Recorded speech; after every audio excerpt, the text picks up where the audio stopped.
So we're going to be talking about the euro this episode. And, I think for some listeners, you might hear this and be like, I'm out. This is so boring. This is like not worth it. But let me sell you on why you should keep listening, because this is an incredibly interesting story. And there's actually a lot of argument that it is, in fact, more difficult and more almost impossible than things that we've talked about before, right? We've covered the Manhattan Project, the Wright brothers, the building of Vegas, right? All things that you'd consider quite difficult to achieve. But the euro is really, I think, an achievement on a whole bigger scale. The Eurozone right now covers 347 million citizens in 20 different countries. There's more euros in circulation than there are dollars in circulation. And, we just have to think about the feat of changing over from one currency to a common currency. The euro will be the biggest change in currency ever achieved, basically, in history. And currencies themselves are really difficult, right? This is something where there's no inherent value to a currency. You basically need to get all these people to say, okay, this is a thing. We're going to adopt it, and we're going to be like okay with adopting it, right? And not least of which is basically you have all these other currencies that people have a whole lot of, feelings about, right? Like the dollar, for example, in the US is really familiar to me, right? And overcoming that is one of the things you need to do in doing a currency changeover. And it's also incredibly recent. The euro came out in 2002. So essentially in our lifetime, all of these currencies have been dropped, the euro has been adopted, and we've seen it actually play out. So I think what's particularly fun and exciting for me about this episode is we're living through the euro implementation. And if you listen to our Hoover Dam episode of the Vegas series, this episode's actually a little bit similar, right? Let me just recognize, like, Craig and I are not economists. And if you want to read about exchange rates and the details of the Bretton Woods Pact, there are a lot of books. Let me tell you, there are a lot of books you could read about this. And that's not our interest and it's not our expertise, right? A little bit like the Hoover Dam episode, we want to talk about this as a sociological project, right? Which is, how do you persuade governments, people, private interests to adopt the euro? And so the story we're going to tell is going to go into a little bit of economics, so brace yourself for that. But what we really want to focus on is, sort of the people, right? So, what makes people want to adopt a new currency? What do people even want in a currency? How do you convince people to do that? And what are the sort of political forces that make these types of changes even possible? So this episode's going to be in 3 parts. The first one is a little bit of history. We're going to talk about why the euro exists at all. Why do we even have a euro? How did that come to be? The second part is we'll talk a little bit about the rollout of the euro. How do you sell the public? How do you sell politicians on getting excited about a new currency? And then the final bit, we'll talk a little bit about one of the most interesting things that came out of our research, which is the ways in which sort of the commitments you need to make in order to get something huge like the euro to happen are precisely the kinds of things that make it vulnerable going over the long run. And we'll investigate that in the final part. Hey, just want to take a quick moment to thank our sponsor, Protocol Labs Ventures. Protocol Labs Ventures invests in startups across Web3, as well as those building on the Protocol Labs tech stack, which includes technologies like IPFS, Filecoin, and libp2p. They also invest in startups pursuing breakthroughs in computing, such as brain-computer interfaces. If you're a founder looking to raise a round in one of these areas, you can reach out to funding@protocol.ai. And Tim and I would also like to thank Kola Buskirk for helping us research and tell this story. All right, here we go. Part 1, why does a euro exist at all? To begin, we're going to go back in time a little bit, as we normally do. Tim, how did the initial ideas of the euro get planted? It's important to kind of put yourself in the mindset of Europe after World War II. I think nowadays we tend to be really cynical about international institutions and international treaties. And I think there's just a general level of kind of skepticism that like nations can come together to kind of create these institutions that really work for all of them. And I think it's a very, very different state of mind after World War II, right? Europe is in ruins. The countries of Europe are exhausted economically. Millions and millions of people have died. The Cold War is beginning, right? So Europe is being split in half by the Iron Curtain. There's a lot of uncertainty. and also a lot of desire to try to prevent the next war, right? I think a lot of people I think forget that, the period between World War I and World War II is not very long. And in part, like the reasons for World War II is a failure of the political settlement of World War I. Well, just to be clear, inflation in Germany in the 20s at one point reached 30,000%. That's right. Yeah, and I think that's basically tees it up really nicely, right? Is basically that one of the big, I think, reflections in Europe after World War II is the degree to which sort of financial stability and political stability are sort of necessary in retaining sort of like the political order, right? It was mass hyperinflation that led to the rise of the Nazis and fascism. And I think some of this is so well represented by Winston Churchill, right, who had just led the UK through World War II. Even he, like a committed nationalist for Britain and the UK, at that point was even articulating the notion of a United States of Europe, right? The idea that, okay, the nations of Europe are going to come together and, they're going to help create this international order after World War II that's going to kind of protect everybody's shared interests. And what you see is, for example, it's no mistake that the UN is set up in 1945, right? Like right after the war. And that represents kind of like, an effort to try to stabilize the political situation, right? Can we create institutions where nations work out their differences and using those institutions, can we create some stability? Now, on the financial side, the real big kind of moment here is in 1944, the Bretton Woods conference. Over 40 countries send delegates, chiefly economists, actually, not bankers. This is like a very different era of the world. It's politicians and economists are super powerful. The CEO of Goldman Sachs is not attending and is not the big shot in the world. And so what they do is push for stability. We just experienced 2 wars in 2 decades, massive wars, massive destruction. And they, in doing so, in pushing for stability, they attach a fixed exchange rate between USD and gold, so it's $35 an ounce. Yeah, USD there being United States dollars. Right, US dollars. And then all other currencies will have a fixed exchange rate to the dollar that the countries commit to maintaining within 1%. The idea being that you now know 5 years from now, 10 years from now, what your currency will be worth against the dollar. And in doing so, you unlock all kinds of economic upside, right? There's like a trade. You can easily trade between countries now. You can plan your budget. This is a big deal. And I think for us conceptually, to be clear today, we live in a world of floating exchange rates. So, the pound can be worth like $100 or one penny, which doesn't normally happen, but yeah. Right. And this is also a moment where another international institution is set up. So the International Monetary Fund, or the IMF that you might have heard of, has its origins in Bretton Woods. The whole point of this institution is to help maintain this very, very tight exchange rate over time and to ensure the stability of the global economic system. Mm-hmm. Right, exactly. So they commit to this, and this opens up the flourishing of many economies after World War II. So the U.S. has an entire military industrial engine building tanks, switches over to building refrigerators and toasters. The Marshall Plan ends up injecting Europe with a lot of cash, which they spend on those refrigerators and toasters. But this is the era of when people talk about the gold standard. This is the return to a gold standard, which had actually been aborted before World War II. And so now we're back on a gold standard. The US dollar, $35 an ounce. All the other currencies are converting to it. Stable. Yeah. And again, this is like crazy, right? Like I think the notion of 40 countries getting together and having this level of coordination and actually pulling it off is almost like from a parallel universe. This kind of push towards international kind of collaboration is also kind of happening as well on a more regional level. So in Europe, you actually similarly see a big move, particularly for the countries that are not part of the Soviet bloc on the western side of Europe, for greater collaboration.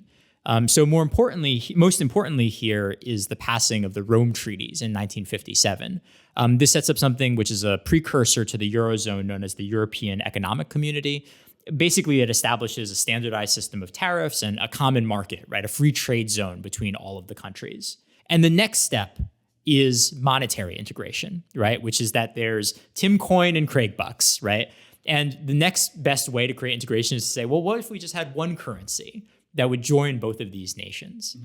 Now, this is a really big deal, and it might be a bigger deal than it appears at first, because what it does is it takes away one really key tool that governments have to juice their economy when their economies are in recession. And that is basically devaluation, either through interest rates or frankly, just like printing more money, which effectively from an economic standpoint end up being sort of the same thing. And the way that works is, okay, well, the Timopolis is in trouble, people are out of work. One of the things I can do is devalue my currency, make it worth less, right? The value of a Tim coin is going to be worth less versus the Craig buck. Yeah. What that does is it makes my economy more attractive to people in the nation of Craig, right? People will be buying more of my stuff, so import or exports will increase. And that drives the ability for me to employ my workers, and it's basically a way of like managing the economy. Now, in a world where the currency is just unified between the two of us, I lose access to that lever as a government, or in the very least, I have to share control with someone else. Right. And that gets a little bit harder, right? That's a major tool that nations have to manage their economy that you're essentially asking me to give away on the next step of integration. As these conversations around greater economic union are happening in Europe, Bretton Woods is actually going to fall apart. So Bretton Woods had been there for stability. However, the economies are beginning to diverge in the 60s. So you had this really great period of industrialization happening in Europe in the 50s and 60s because they were building from nothing. However, countries began to separate in terms of performance and also just in terms of how they wanted to manage their currency. So the German Deutschmark would be revalued higher, the franc would be devalued, and then the US would actually give up on the gold standard. So in a period of just a couple years, Bretton Woods would fall apart. What this sets up is a total free market approach for all these countries to pull the levers any which way they would like to print more money, spend less money, do all the things Tim had just mentioned. What's important to note here is, let's just think about the timeline, right? Like World War II kind of wraps up in the mid 40s. We're up to the 70s now. And, I think there's a really deep point, I think, here about what do you need in order for nations to collaborate? And, unfortunately, one of the things you potentially need for nations to collaborate is that they need to be on similar footing. But we're decades past that at this point. And one of the interesting things is that like the biggest players in Europe, right, like France and Germany, are now economically situated quite differently from where they started. That's where the revaluation and devaluation kind of comes from. Anyways, on this backdrop, the dream of greater European integration continues. So in 1969, the European leaders get together, and the French president at the time, Georges Pompidou, basically really makes a push for a common currency, right? And the argument here is if you do that, you can save the cost of exchange rates, that will create a more liquid free market, and Europe will prosper as a result. And this Hague sort of conference leads to sort of an expert committee that becomes known as the Werner Committee. And what they do is they kind of put more meat on the bones of, okay, so how would you actually go about creating a common currency? But the most important thing that they articulate, which ends up being an enduring dream with the whole sort of project of European integration, is the idea of falling forwards. And so what do we mean by falling forwards? Well, falling forwards kind of refers to the idea that, well, there's a crisis, say World War II, right? Europe gets together and finds ways of integrating. And that integration, right, creates, a lot of benefits. And those benefits in turn drive the need for more integration, right? And so the idea is if you keep pushing forwards, there's kind of, again, another virtuous cycle that causes more integration to occur with the ultimate dream of, getting to something like a United States of Europe. Which will be a phrase that's tossed around a lot. And there will be many comparisons to the US, in particular with falling forward.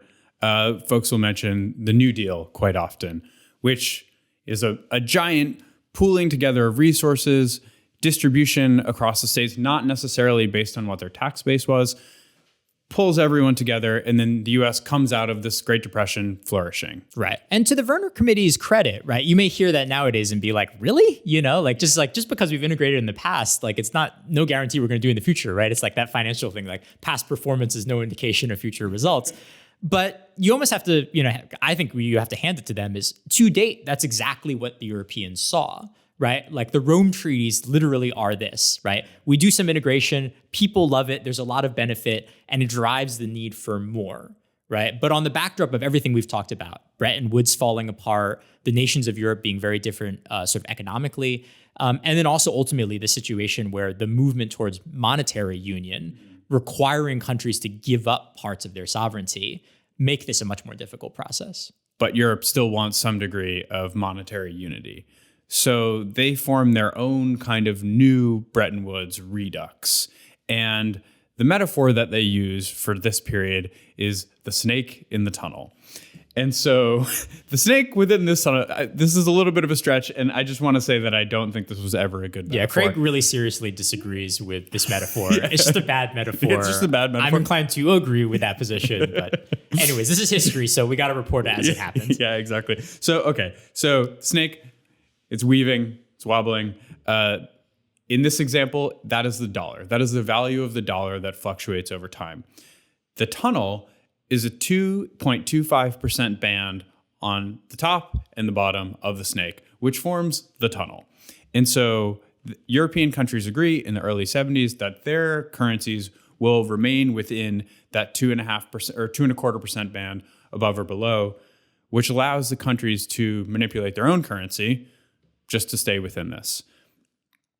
This doesn't work. Right, yeah, like a tribute band, right? This is like the Bretton Woods experience. Yeah. It is a pale shadow of the original. Yeah. So if Bretton Woods lasts from, 44 to 71, Snake in the Tunnel's over in 5 years. Right, exactly. And some countries leave like almost immediately. Yeah, totally. Like within weeks, literally. That's right.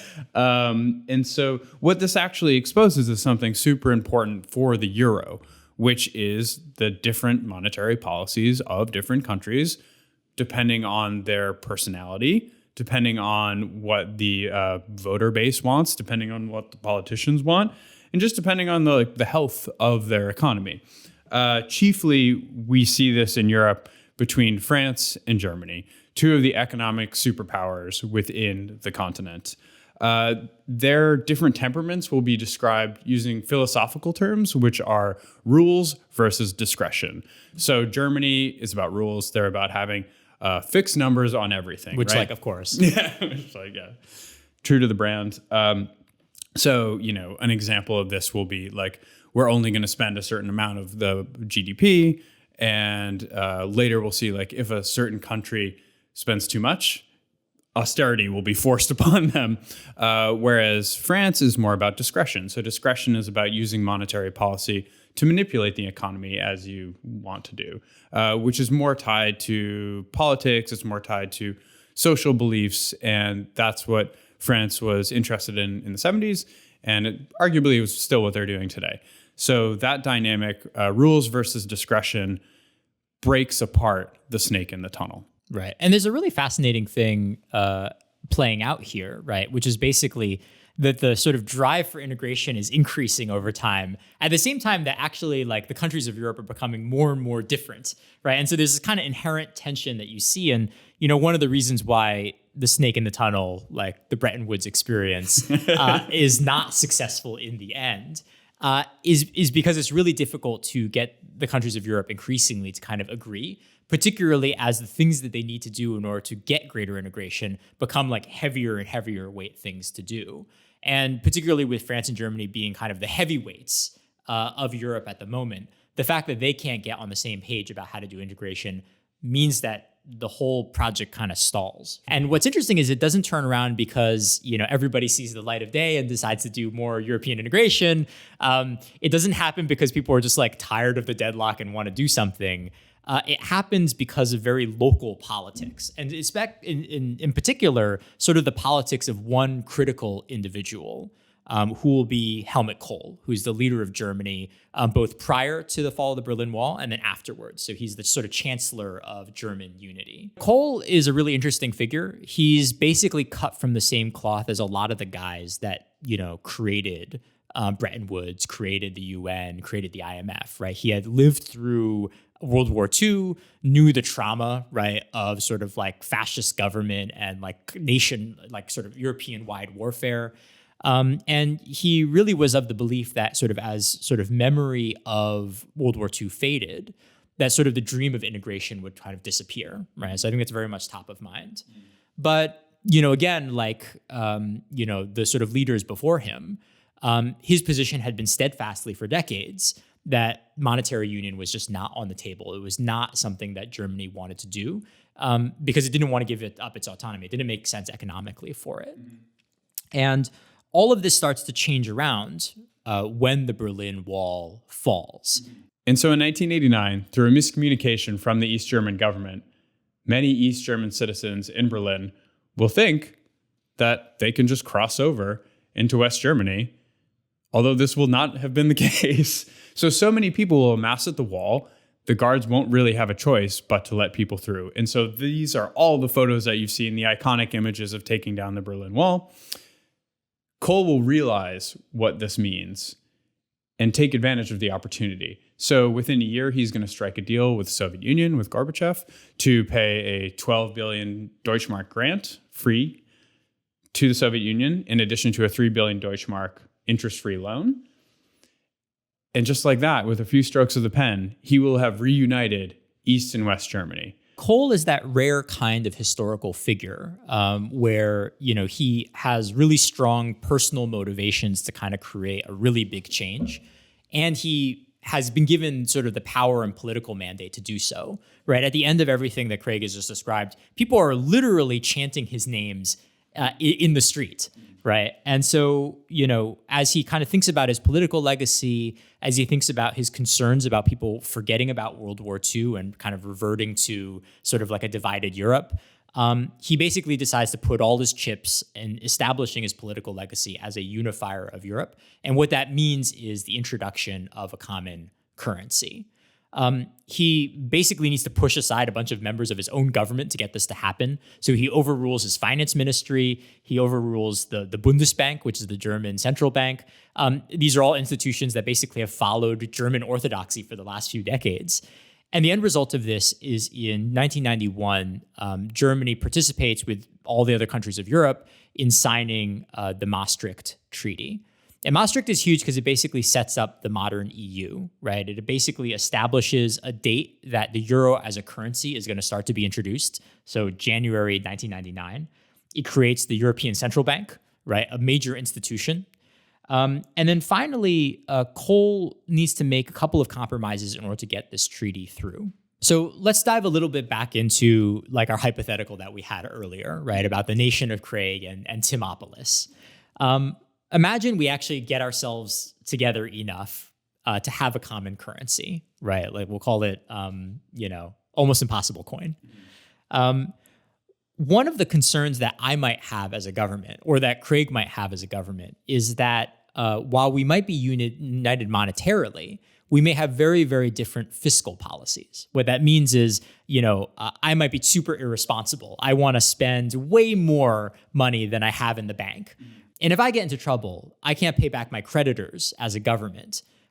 It actually puts the sort of viability of the currency at risk, right? Investors might start thinking, well, if sort of Timopolis has problems, maybe the nation of Craig has problems, right?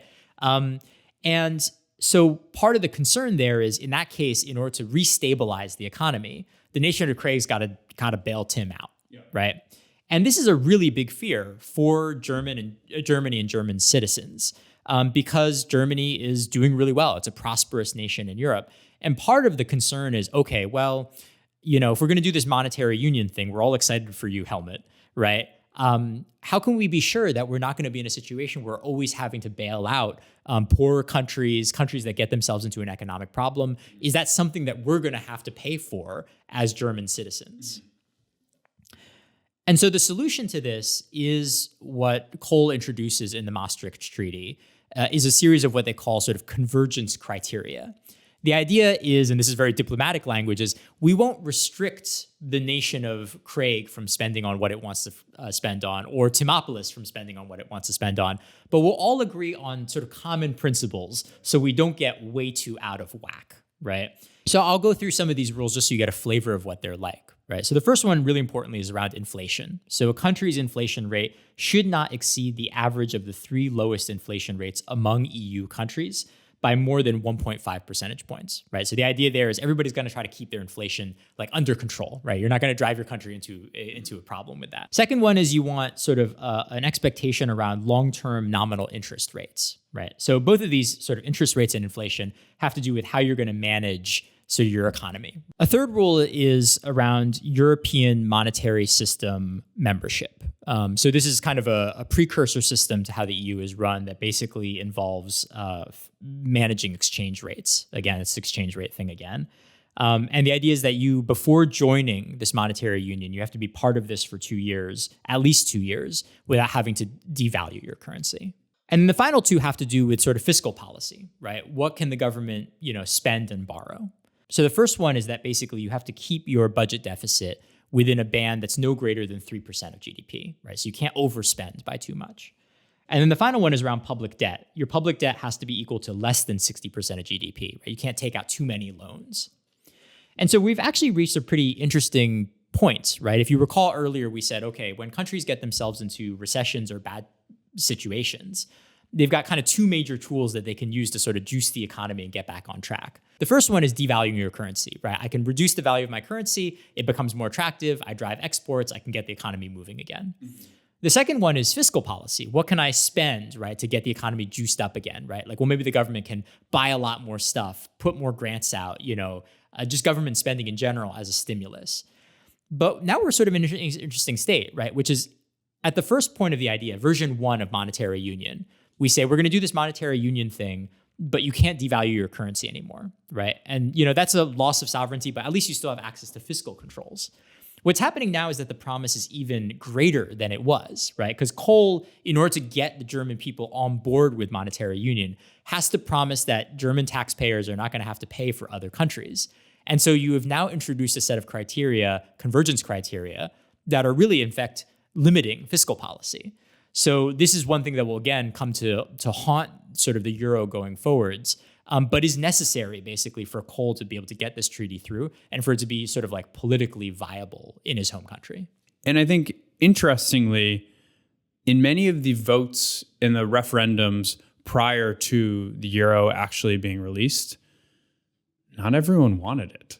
So famously, France, by only 1 percentage point in voting for the euro, will vote for the euro. Right, yeah. A lot of people in France don't want the euro. Uh-huh. The ECB president from the Netherlands, Duisenberg, he'll be egged when he visits Spain to promote the euro. Yeah, and the polling data is really interesting. So there's a poll around 2000, late 2000. So this is before the euro kind of rolls out as like a public currency that you're going to use on a daily basis. About 2/3 of Germans would rather keep the mark, right, which is the currency at the time. And their rationale, I think, is an important one to keep in mind, which is that the mark was a sign of Germany's post-war resurgence, right? It was like a symbol of like what Germany had become, as a leader in Europe. But what's the pitch? Like, what's the upside here? Like, why are people actually joining? Because it seems like we have all of these rules. We're going to give away a lot of our responsibilities, a lot of our freedoms, really, as a sovereign country. What's the pitch? Yeah, and I think in some ways this is like kind of almost like the last stand of that place that we started, right? Which is like the memory of World War II, the trauma of World War II, and sort of the need to guarantee peace by whatever means are necessary.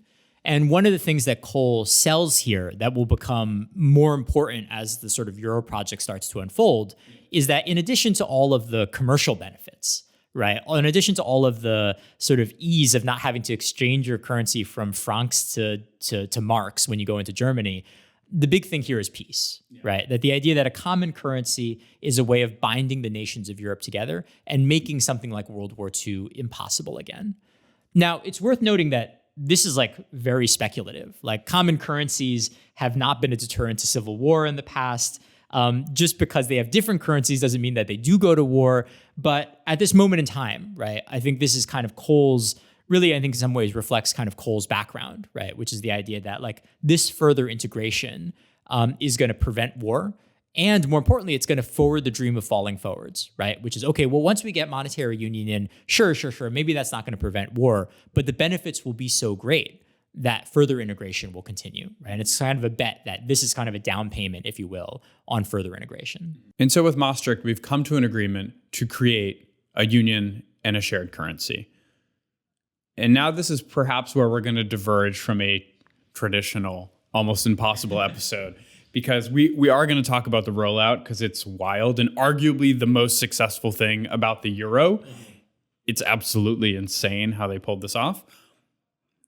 But what we really want to talk about is the sociological study of how this happened and what it means to people.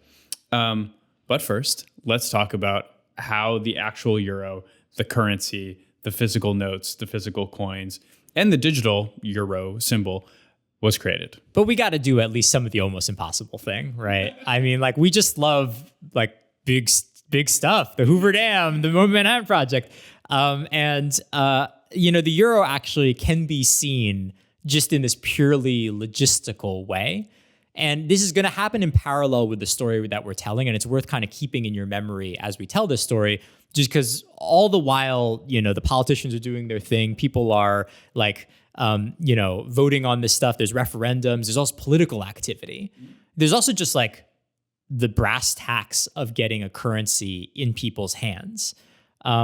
This is going to be the largest ever money changeover ever attempted in history.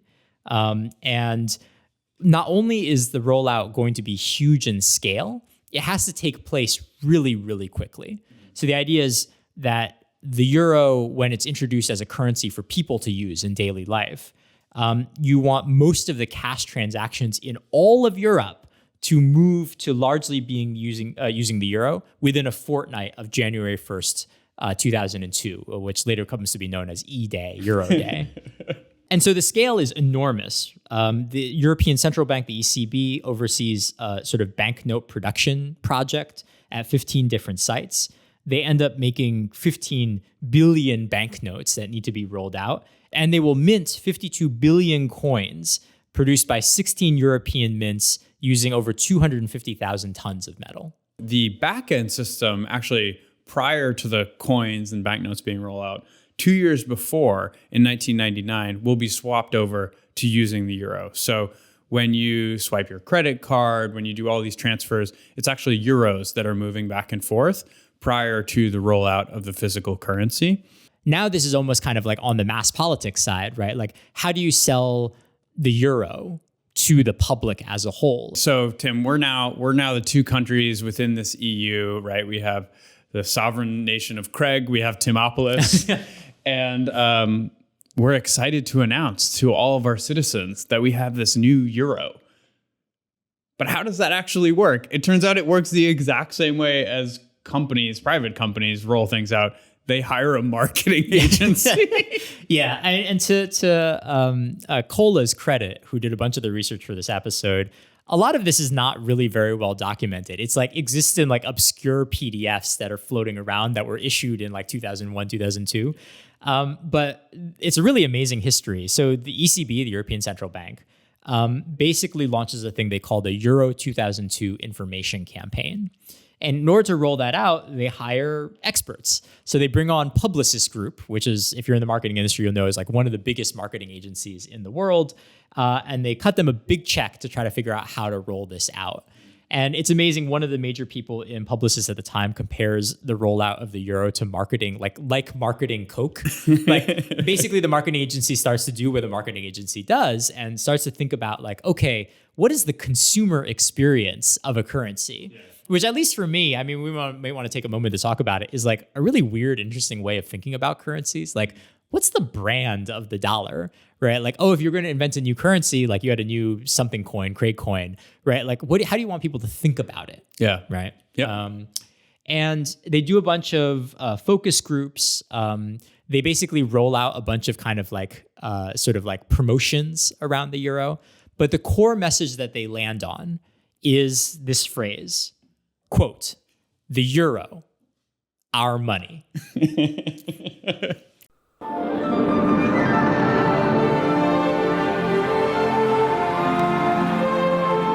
From the 1st of January, we will all be using euro banknotes. There are 7 different ones, ranging from 5 to 500 euro. The euro, our money. And this is actually a really important thing to dwell on, right? Because what does that message tell you? That message tells you that the euro is not some faraway project, right? It's actually a democratic project. That basically that the euro is all about us, right? And it's about our money.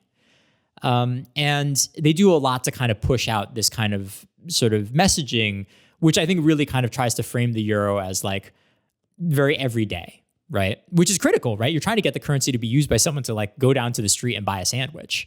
And to roll this out, they do a bunch of like kind of hilarious marketing things. So, one of them is that they commission an album and a set of musicians to go around to play shows promoting the euro.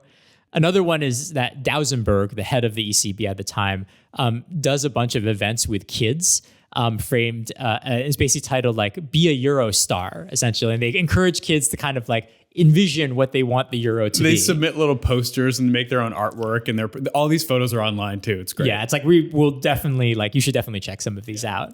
The problem with all this is that the messaging is maybe a little bit at odds with the way that the euro is actually constructed, with the way that Maastricht actually sets up the balance of power in Europe. And I think there's two important things to mention here. The first one is the ECB, right? The European Central Bank itself, which is empowered under Maastricht to be sort of the guardian of the currency. And there's actually a really deep kind of like sort of basic political point here, right? Which is, to return back to the nation of Craig and Timopolis, we have agreed on a common currency, right? We've all agreed to give up our sovereignty, which is that we can't devalue the currency anymore. But I might get suspicious because the question is, okay, if it's not me being able to control the currency, who does control the currency, right? And the worry here is that I don't want to give Craig the ability to control my currency, right? That would be a real loss of sovereignty.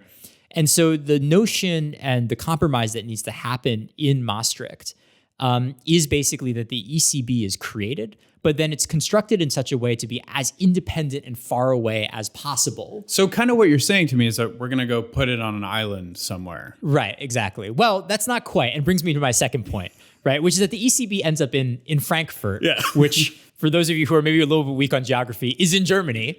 And this is actually the second bit, right? So on one level, the ECB is highly sort of independent and not subject to democratic control, right? So when you say things like our euro, it's not literally true, right? In the sense that the ECB is an institution that's responsible for managing this stuff. To go to our example earlier, one way that Craig and I can be comfortable about having a single currency is that we say, okay, well, there's this other neutral institution that neither of us have control over that is going to manage this thing for us. Right, which is in contrast actually to the Fed, which is perceived as independent, but actually has quite a bit of oversight. That's right. Yeah, exactly. And I think the main thing that protects the Fed in the U.S. is norms, really. That like basically that, in order to protect the stability of the economy and reassure investors, there's not going to be too much intervention. Yeah, and the Fed actually has a different mandate than the ECB. The ECB is chiefly about stability, whereas the Fed is the stability, but it's also employment in the U.S., which changes the levers it chooses to pull. Exactly.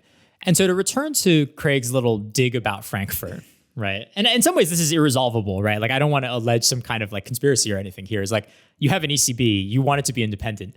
It has to go somewhere. You got to put it somewhere in Europe. But this is the other thing, is that despite all of the work to create sort of common cause in the euro, you can't escape just the basic power dynamics of countries. And that it just turns out that against all the countries in Europe, France and Germany are the richest and most powerful. And so again, when push comes to shove, the question will be, will the euro be our euro, or will it be sort of our euro, quote unquote, from the point of view of the ECB, France, and Germany?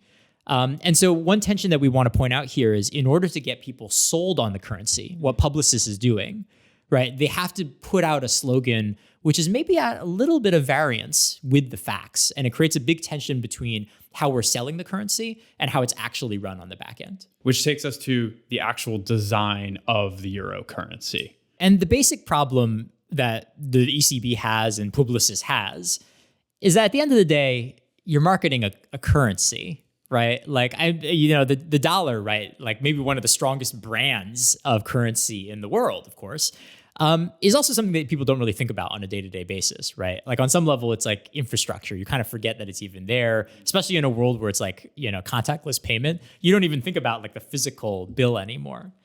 But again, right, like we're going to move from this phase where, the euro is kind of lurking in the background in 99 to a world where the currency is going to be out in front in 2002. And so one important thing that you need to do in order to get people excited about a currency is to hook it to a bigger dream, right? And that bigger dream is the dream of European integration. It's the dream of peace. It's the dream of sort of transcending national boundaries. And maybe that comes out most strongly in the design of the bill itself. So I want you to, if you've got, $1 in your pocket, you should take it out of your pocket right now and take a look at it, right? If you're looking at an American dollar, it's got like a lot of American shit on it, right? It's like Lincoln's on it, Jackson's on it, like the White House is on it. Proper nouns. These are actual things. Exactly, right, right. And what's interesting is if you have a euro in your pocket, you should look at it as well, or if you can look at it online. What's so fascinating, I think, about the design of the euro is that it has to be about Europe, but not about any particular one place in Europe. So the design explicitly in kind of creating like sort of like the imagery on the coin and the imagery on the bill was to basically imitate periods of European history. So classical, Romanesque, Gothic, Renaissance, but never ever to suggest that any of these things are in any particular real place. So instead what you get is windows, doorways, bridges, sometimes just like a picture of Europe on the bill. And there's an effort really to, really sell this as the currency is about this broad, undifferentiated notion of Europe, which is an incredible dream that people are really excited by. I think this just reminds me of the story that Craig you had about your brother-in-law, right? Yeah, exactly. So for context, I'm married to a Dutch woman, and she has a sister who's married to an American as well. We live in the States, they live in the Netherlands, and he actually recently became a Dutch citizen. And it's interesting when you're talking to him about it because you're like, oh, congratulations, man. You're like, you're Dutch. And he's like, honestly, I feel like I'm a European. I'm so excited to be a European. Right. And that's totally different. This is like a made up thing in the past 30 years. It's like you are now a citizen of the EU. And in many ways, that was born out of this Euro ideal that you see in the currency, which sort of looks like monopoly money. It looks like you're playing like the game of Europe. But it actually means something now. That's right. Yeah. And I think that's important is like people are excited about Europeanness, right? And what you see here is you've got this rocket ship, which is this like big mission, this political project for the United States of Europe. And that's like just jet fuel, right? And so what you've kind of done is you said, we take this kind of more boring, very technocratic thing, the euro, and hook it to the idea of Europeanness. And this is one way you drive excitement around the currency, right? Is like, it's not just about the money, it's about this bigger vision. And that sort of jet fuel is another thing that you need to do in order to sell this thing. So this places us in the beginning of 2002. The banks have been pre-fed all the notes, all the coins. We've retrofitted ATMs. On the back end, all the digital transactions have already been happening in euro denominations for 2 years. Now is E-Day. Yes, E-Day. There's a lot still unknown. We've estimated how many bills and coins we're going to need. Like, is that the right estimate? Like, what if people need way more than we expected, right? You have a huge problem. Is the euro going to be suddenly inflationary, deflationary, right? You're moving from one currency to another currency. People value that currency really differently. People are going to use that currency really differently. What if it creates big fluctuations in the value, right? Well, who knows if that's going to happen?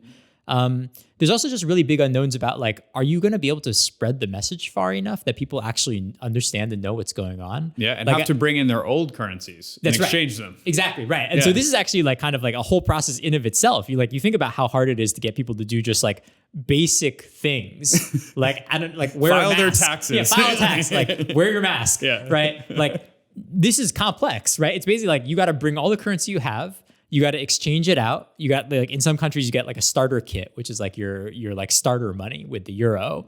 Like, can you get enough people to do that? Can you get everybody on the same page? There's just a lot of unknowns, right? And so I think despite all of the huge amount of work in marketing, all the huge amount of work in logistics, just to print, make, deliver the currency, like January is still like kind of panicky time. Like we don't know how this is going to turn out. And, the key turns, and, I think we did a lot of research on this episode, but there's this one great article that CNN did in France, like not long after, And the best part about it is like, well, prices fluctuated a little bit, but like overall, actually it's pretty seamless. Yeah. Like we're now on the euro. Like, they basically have this interview with the shopkeeper like a few weeks after the euro rolled out being like, yep, don't really see many more transactions in francs anymore. And, here's someone buying, their morning bread, from me with euros. There's also a video on YouTube, same exact deal from Ireland and their conversion. And the reporter kind of smugly asks this older man, like, if he understands how the euro works and what it is. He's like, no, I think I get it. I think it's a currency. And the city's taxi drivers appeared well prepared. Most people are getting in and they have the euro. The ones that don't have it, we have dual currency at the moment. So it's just a matter if they hand us the punt, we just get them to change the euro.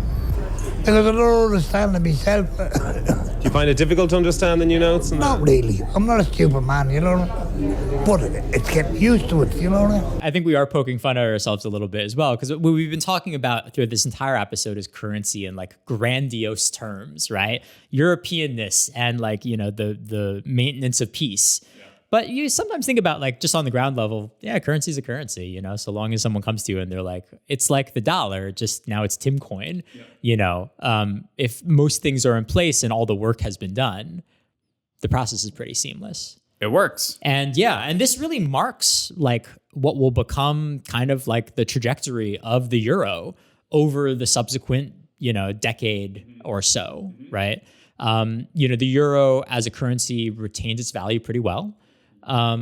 Lots and lots of countries in Europe who were not previously part of the Eurozone start joining and start implementing the currency, right? So Greece joins, Slovenia joins, Malta and Cyprus join, Slovakia, Estonia, Latvia, Lithuania, right? There's this steady expansion in the number of countries that are using this as their core currency.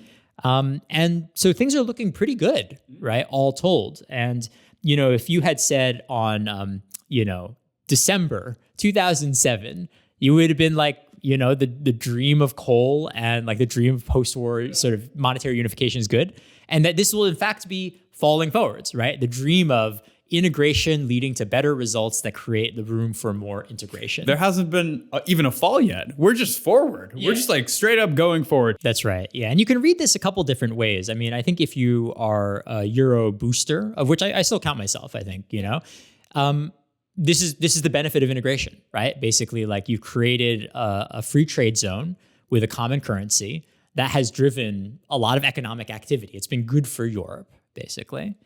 I think if you're a skeptic, you would say, look, the period between sort of early 2000s, and then like the late 2000s is just a great time for the world economy. Everybody's growing. Like everybody can look like a genius in a bull market is the way the slogan goes. And, the euro looks like a genius in that kind of market, right?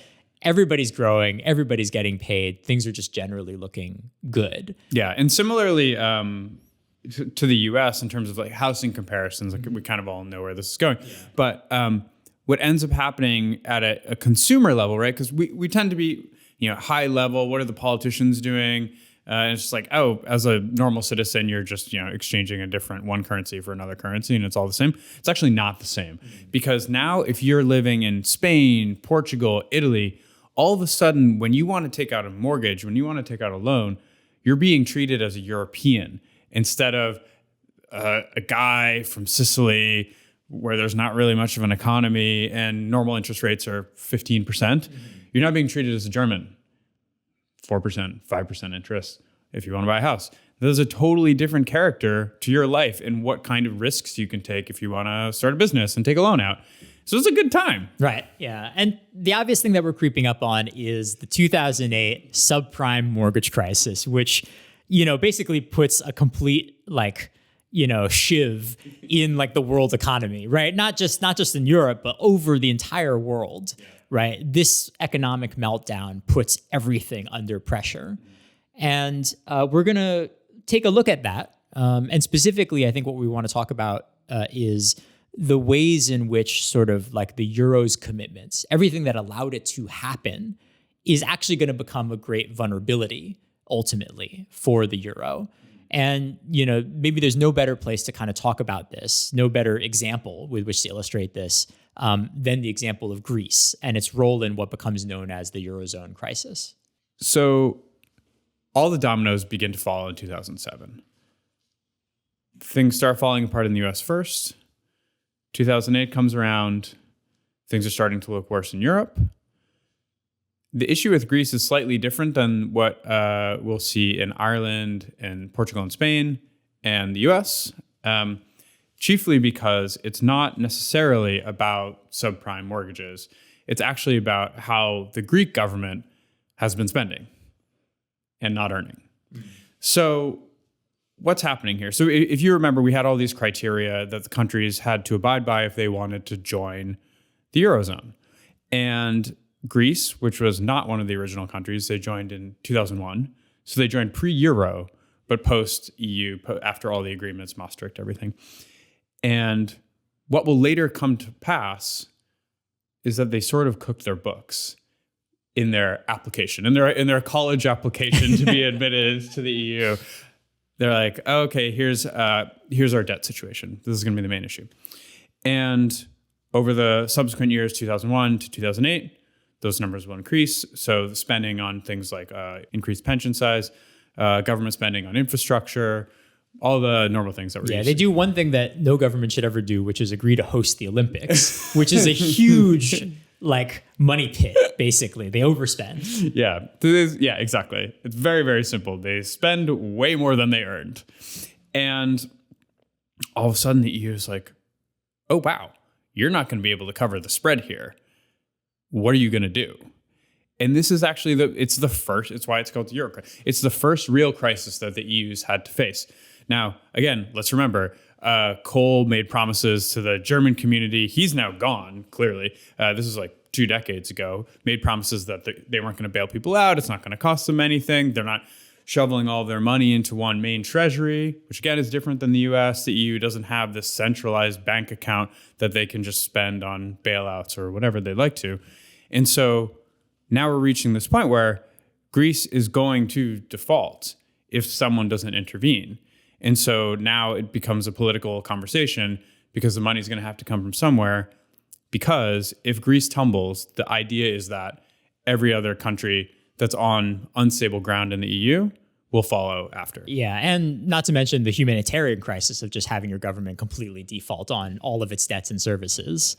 This is where you start to see the ghosts of decisions past come to haunt the Euro project, right? So, if you've been listening to us, right, 45 minutes and probably several decades ago, right, we were talking about the things that countries need to do in order to have further integration, right? And that was really kind of like a 2-act play. The first act is, okay, well, we all agree to have the same common currency. So I lose the ability to devalue my currency to adjust with problems that I have in my economy, right? I can't devalue my currency to boost exports. That's gone, right? Because the currency is now controlled elsewhere. It's controlled by the ECB. Yeah.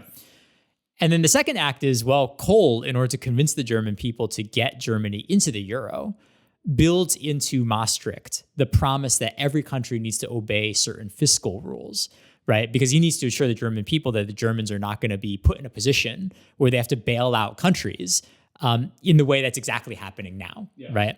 And this comes back to bite the whole Euro project effectively in the ass, right? Because Greece is exactly now in that situation. It hasn't obeyed the convergence sort of guidelines. And so it's way out of whack and now basically threatening the sort of economic stability of Europe in general. And it also has no control over its currency, so it can't do the devaluing either. Both of its tools are out of its hands. And so what this forces is basically that sort of other institutions in Europe need to figure out how to bail Greece out. The IMF, the European Commission, and the ECB team up to form a group that will become known as the Troika to decide the financial fate of Greece. They put together a 110 billion euro bailout package. Coupled with this is a pretty radical austerity plan. So we're in May of 2010. By the end of 2010, they're going to have to reduce their budget deficit to 8.1% of GDP. By the end of 2014, it's going to have to be 3% of GDP, which, to be clear, is incredibly aggressive. It's huge, yeah. Yeah. Unfortunately, that won't be the Band-Aid that solves the Greek debt crisis. And even worse, in October of 2010, Angela Merkel and Nicolas Sarkozy will take a walk, a very famous, infamous walk, on the beaches of Deauville in France. And they'll decide that future bailouts, the losses will be incurred by private creditors. So come 2012, when it looks like Greece is going to need another bailout, before the bailout happens, there's a debt restructuring, the largest of all time. So we talked about this as being the largest currency rollout of all time. This is also the largest debt restructuring of all time, in which the Greek government debt is given a 53.5% haircut. Unfortunately, though, this is going to be eaten by Greek private citizens. So it's really salt in the wounds because they're going to give the debt haircut, have another 130 billion euro loan to the ECB, which to be clear is like Germany and France. And those lenders will not be given the debt haircut. So this is going to private citizens and more austerity. And even still, this won't be enough. So at this point, things are looking even worse for Greece. Who knows what's going to happen? Again, the ECB is trying to fight off this kind of domino effect. Mario Draghi, who will be the president of the ECB at the time, says we're going to do whatever it takes to save the euro. And then in 2015, amidst now 5 years of austerity, there will be a final 86 billion euro bailout to help right the Greek economy. And Greece doesn't exit the final bailout program here until 2018, right? So the crisis begins in 2007, 2008, right? And lasts a decade. And it's just this kind of repeating cycle of bailouts, austerity, and then everything that comes with that, right? Like the shrinking of government services, massive kind of uncertainty and turmoil in the government of Greece. This is another ghost of previous decisions coming back to haunt the euro. We talked a little bit about the Publicis campaign, and a big part of the messaging to get people excited to adopt the euro was this slogan, the euro, our currency, right? And the idea there is to kind of sell the currency as a democratic thing, something that we're all in together. And if you remember at the time, right, certain things had to be done to get the Maastricht Treaty to work, right, in practice. One of them is that you create an ECB that's not under direct control of any one country, right? So we can kind of trust that this process will be done fairly. And the second one is that it doesn't rewrite the basic power dynamics of Europe. So it turns out that in most cases, France and Germany, being the most powerful, richest countries, have a really big sway, right? And so these two things end up being in tension with one another, right? You sold the sort of fundamental democracy of the euro, but the basics don't necessarily reflect that. The mechanics of how this actually happens are really quite different.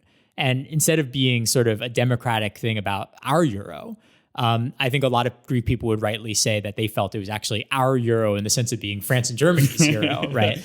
Some would even say it's our Deutschmark. And that, right, it was actually ultimately like not that democratic of an institution, right? By design, right? In order to get the ECB to even be a thing, you have to agree for it to be independent. And again, this is another ghost, right? You made a commitment to try to get this euro thing through. This is really biting you, right? Really jeopardizing sort of the willingness of countries to participate in this process. And this brings up the final and perhaps biggest domino, right?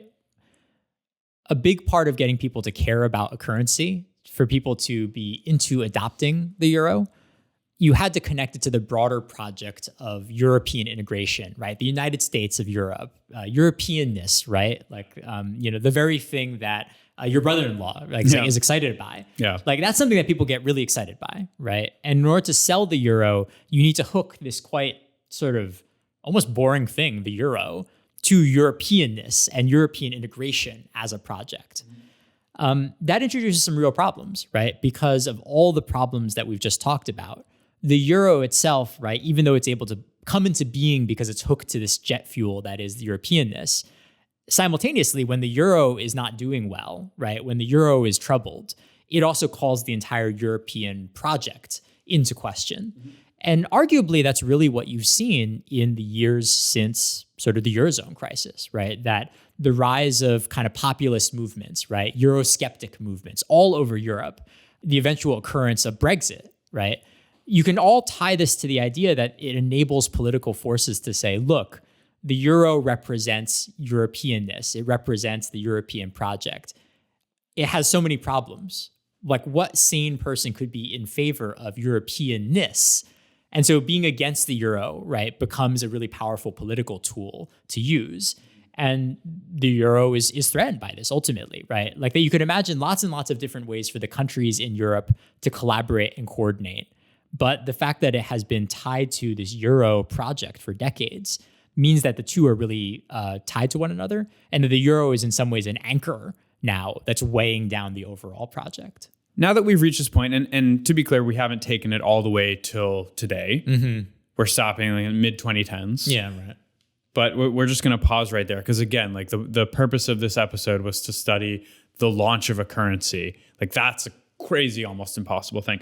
So what have we learned? Yeah, there's a book that we read for doing some research on this episode. This guy Modi, M-O-D-Y, wrote a book called Euro Tragedy, which is pretty good, actually. If you're interested in this stuff, you should definitely check it out. And I think the title Euro Tragedy is good. I mean, ironically, maybe this is too much of a spin. It's kind of like a Greek tragedy in some ways, right? In the sense that I think what we learn is that the kinds of things, the compromises, the institutional design, like all the things that come into place in order to pull off something like, the world's largest currency changeover of all time, those commitments actually themselves make the system fragile, right? And so I think what we learn is kind of like, you can achieve these almost impossible things socially, but almost like the commitments you make it fragile in a way where, it's not like inventing a plane, right? Where you build the plane and the plane works. You build the bomb and the bomb works. But basically in this case, like you build the euro and like it's almost like already falling apart from the point that you launch it, right? Like it needs constant maintenance to keep where it is. And I think it's a very different kind of innovation from the kind of stuff that we talked about in the past. Yeah, and let's be clear, like it's not that it wasn't predicted. There are papers dating back to the 70s that essentially say like, I think you guys are underestimating the downside here and overestimating the upside, because by and large, a lot of the treaties that were in place allowed for free movement of goods and trade and people already. Right. And so by couching everything in this political language, this economic entity made it through. But in reality, like you sold, like it's like selling the sizzle and the steak, right? You're like, oh, is the steak actually that good? And then all of a sudden it all gets grabbed down with you. Yeah, that's right. And I think that's totally right. And I think, look, I feel like I'm sympathetic, right? Like I think the European dream is a dope dream. It's like a bunch of countries that have warred with each other for hundreds of years. Yeah. Who just got out of a cataclysmic war, being like, guys, can we just knock it off, right? Like, can we just get together because, look, we got bigger fish to fry. We got to be a counterweight against the US. We have to be a counterweight against China. Like, let's get our act together. Yeah. That's a cool dream. Yeah. Right? I think really what we're debating is whether or not the euro was the right stepping stone on that pathway, right? And if basically like in implementing the euro, you actually like set the system down a path where the whole thing is in trouble. Yeah. Yeah. You kind of destabilized it in a way because you didn't go all in. Because like from the get-go, it was clear that the ECB wasn't going to be, as I've said, like a centralized pool of cash. And it sort of feels like a nation divided amongst itself cannot stand. So I mean, it's like, I think about in the US today, if someone tried to roll out a different currency for California and different currency for Texas. Calcoin. Exactly. CalBucks or whatever. I imagine all the same struggles would be true. We just have a different mental model. However, we have all of these means of transferring wealth between states that now we're just used to in a way that Europe really wasn't set up to. And by doing the kind of like half measure of the euro, but not full fiscal union, we're now running into all the repercussions of that. Yeah, exactly. And the thing is basically like you could imagine an alternative universe Maastricht where the fiscal controls are a lot more like strict, right? Which is like, we just have a common budget. Like literally all the nations of Europe need to get together and like figure out the budget. Yeah. That might have also been a mess. Yeah. But the fact of the matter is it's almost like an impossible reality because convincing people to jump to that level is really a bridge too far. Yeah. And so you end up with this kind of political half compromise that creates this big vulnerability in the system, right? Which is what happens when one country like is way off whack with everybody else economically. Right. Right. Yeah. And now we've just gone so far that it seems like something that we didn't spend too much time talking about is leaving the Eurozone can be absolutely devastating for a country if, the UK didn't ever fully enter, right? Like they maintained their own currency. Yeah. If Greece were to do that, were to try and leave the Eurozone, they'd have massive debt that they needed to repay with a quadruply devalued currency. They would go back to the drachma or some new thing, and they're even worse off than they are today. Yeah. And again, so much of this ends up being something about economics, but also about kind of like the sociology of all this, right? Like, I think if you're a really strong optimist, what you would say is, look, this is early innings, right? And like what happens politically when more and more people start to think of themselves as like European first, right? Like, oh, I think of myself as American first, and like distant second is like I New Jersey, And one might say is like, look, like maybe this process was rushed, right? Like maybe given a longer time frame, what would happen is that people would think of themselves more and more as pan-European, in which case the notion of having a unified budget would not seem so alien, so scary in terms of giving up your sovereignty. Yeah. Who knows, right? Like I think that's one of the questions. And I think, one thing you can read maybe into the publicist stuff is like, maybe it was almost like a steroid shot in the arm, where like for a period of time they were able to like ride this well, right? It was like the after fumes of like fear after World War II, plus like a really good marketing campaign, just get you over the line, right? But then like it just wasn't enough to create permanent change in the way that they think about themselves, which is I think the key thing to actually like getting a currency to work. Yeah, totally. That like enduring psychological value. Whereas, our grandparents put a high value on stability and peace. Yeah, and I think it's kind of like, again, like I think this is one difference from some of the stuff that we've covered in the past, right? So like with the Wright brothers, you can kind of tell a story which is like someone was going to figure it out. Like once the technology became viable for you to like invent a plane and get up in the air and do manned flight, like someone was going to figure it out. And once you crack the problem, it's like Roger Bannister running the mile, right? It's like you can just keep doing it, right? But in this case, right, these social systems, like the window of possibility or impossibility, like are always kind of opening and shutting. And a big part of it is like, can you do what's necessary to kind of constantly keep the possibility window open? Because I think this is something that people have said about the Ukraine war, right? Is that Putin made the bet that, look how they dealt with the Eurozone crisis, right? I can step in here and like cause a world of hurt without having any repercussions. Yeah. And I think if you are pro-European, you'd say, oh, well, actually, this crisis has awoken a lot of latent unity in Europe. And this is showing up on the battlefield, certainly. But then also is like maybe another thing that spurs further European integration, right? You have like Finland joining now and like all this kind of stuff. It's possible that like the presence of military conflict and military threat has just, again, maybe rescued the Euro project. Yeah. But again, this is a story of maintenance, right? Which is like, maybe the best thing Putin could have done is just like not invaded and like just let the inertia kind of take the whole system apart.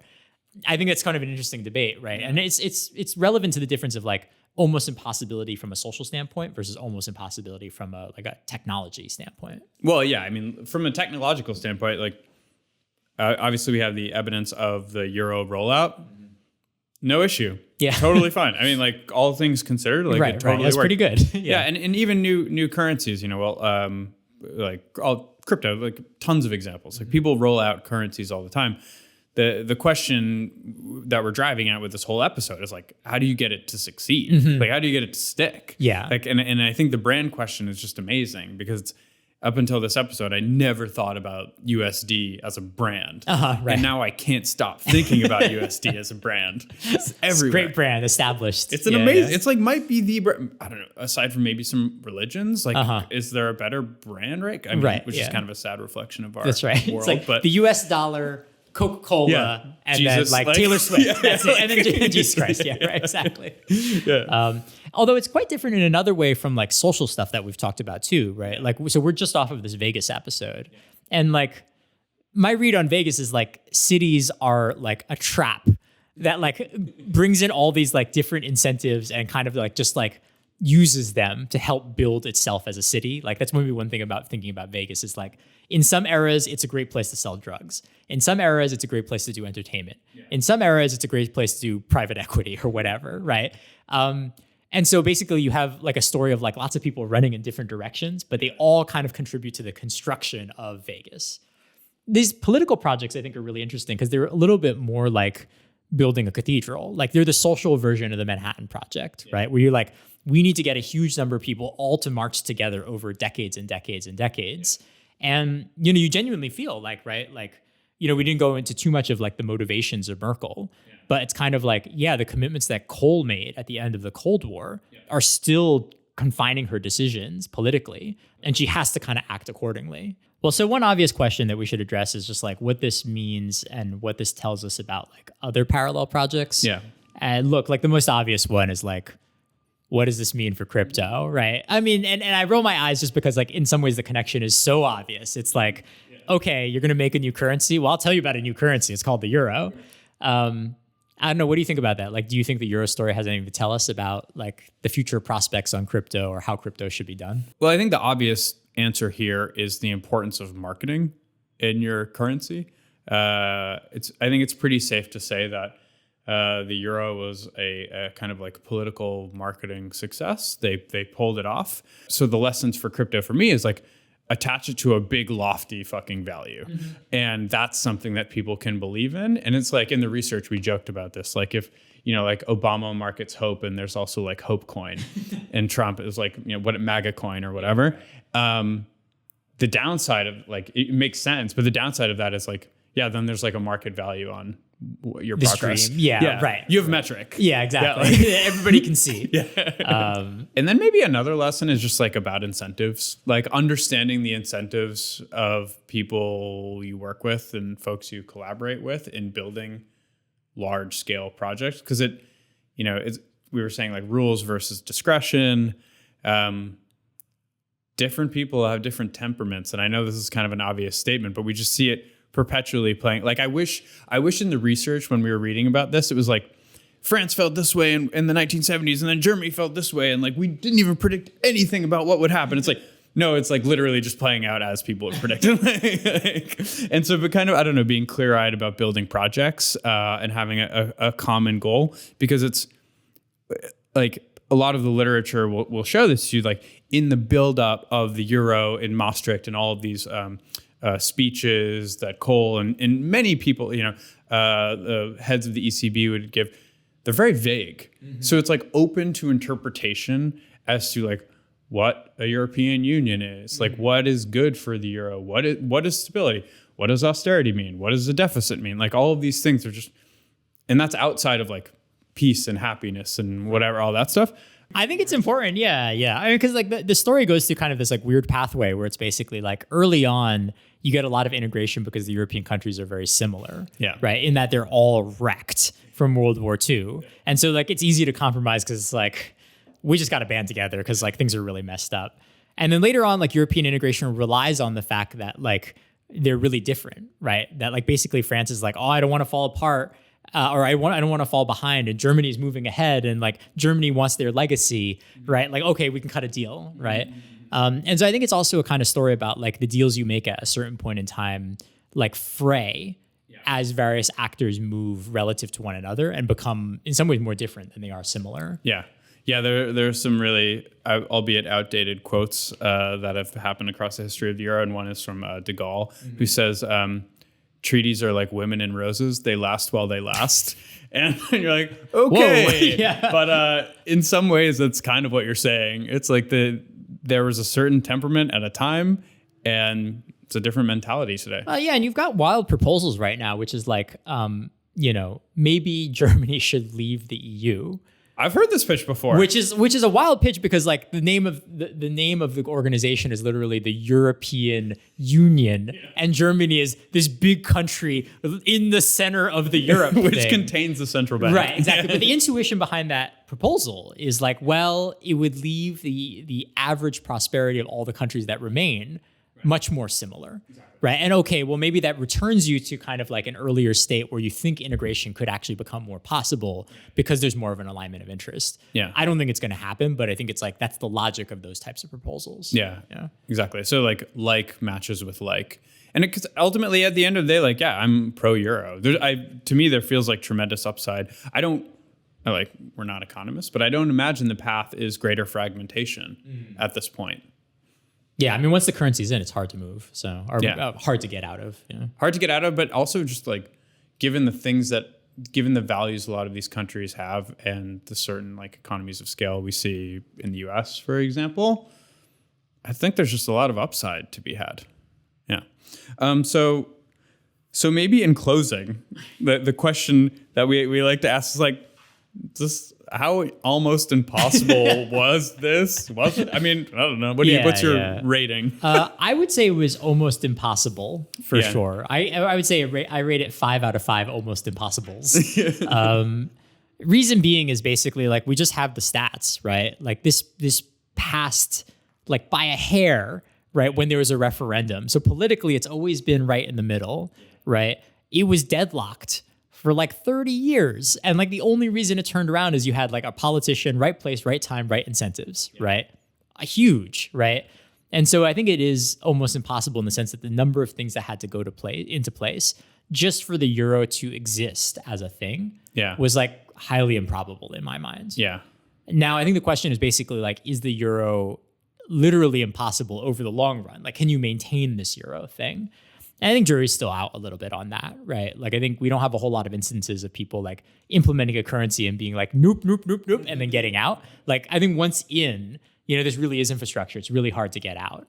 And so I do think that like, despite all the costs and political troubles, like the barrier to exit, just from a pure currency standpoint is really, really difficult. And so, we're still waiting to see whether or not like the euro itself is impossible. But for now, I think its achievement, it totally fits our category. Yeah, absolutely. Absolutely amazing project. Really great that they pulled it off. And I totally agree, in a very specific window. Maybe they could have like scooched it in a little bit closer to World War II. But today, no way. No way does the euro happen today. And so I think for that reason, 5 out of 5 almost impossibles. Super impressive and a really, really interesting story. So we'll link up a ton of the interviews and books that we did in researching this episode because suffice it to say, there's a lot to learn about and a lot of details that you could get into if you want to learn more about the euro. So thanks for listening. Yeah, thanks.